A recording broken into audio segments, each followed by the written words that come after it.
Supreme court नागरिकता संशोधन अधिनियम 2019 के खिलाफ दायर 200 से अधिक याचिकाओं पर आज सुनवाई करेगा।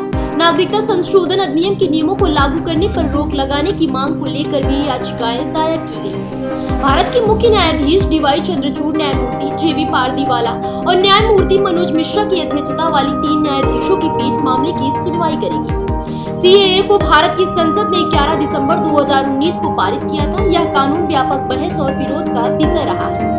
सीएए 1955 के नागरिकता अधिनियम में संशोधन करता है। यह कानून अफगानिस्तान, बांग्लादेश और पाकिस्तान के हिंदू, सिख, जैन, पारसी, बौद्ध और ईसाई समुदायों से आने वाले उन प्रवासियों के लिए भारतीय नागरिकता प्राप्त करने का मार्ग प्रशस्त करता है जो अपने संबंधित देशों में धार्मिक उत्पीड़न का शिकार है और 31 दिसंबर 2014 या उससे पहले भारत में प्रवेश कर चुके हैं। पिछले हफ्ते वरिष्ठ अधिवक्ता कपिल सिब्बल ने सुप्रीम कोर्ट के समक्ष ICOML की याचिका का उल्लेख करते हुए कहा था कि चुनाव नजदीक है।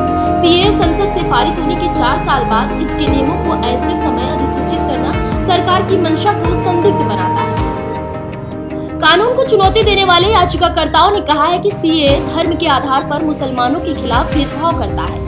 यह एक तर्क दिया गया है कि यह संविधान के अनुच्छेद 14 के तहत समानता के अधिकार का उल्लंघन करता है। याचिकाकर्ताओं में केरल की इंडियन यूनियन मुस्लिम लीग, तृणमूल कांग्रेस की नेता महुआ मोइना, कांग्रेस नेता और पूर्व केंद्रीय मंत्री जयराम रमेश, ऑल इंडिया मजलिस इत्तेहादुल मुस्लिमीन प्रमुख असदुद्दीन ओवैसी, कांग्रेस नेता देवव्रत सैकिया, NGO रिहाई मंच और citizens August head, Assam advocates association और कुछ कानून के छात्र शामिल हैं।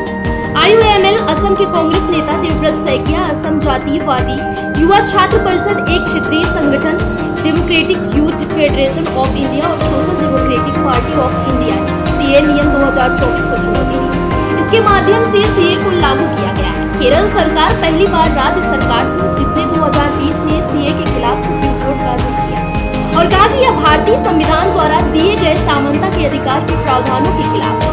राज्य ने सीए नियमों को चुनौती देते हुए सर्वोच्च न्यायालय में एक और मामला भी दायर किया। AIMIAM प्रमुख असदुद्दीन ओवैसी ने अपनी याचिका में कहा कि सीए लागू करने के पीछे सरकार का असली मकसद NRC के जरिए मुस्लिम समुदाय को निशाना बनाना है, जिसे 2019 में अपडेट किया गया था। हालांकि पूरे मामले में केंद्र ने अपना रुख बरकरार रखा है और कहा है कि सीए से नागरिकों को कानूनी, लोकतांत्रिक या धर्मनिरपेक्ष अधिकारों पर कोई असर नहीं पड़ेगा। केंद्र सरकार ने शीर्ष अदालत से नागरिकता संशोधन कानून और उसके नियमों को चुनौती देने वाली याचिकाओं के खारिज करने का अनुरोध भी किया है। फिलहाल इस खबर में बस इतना ही।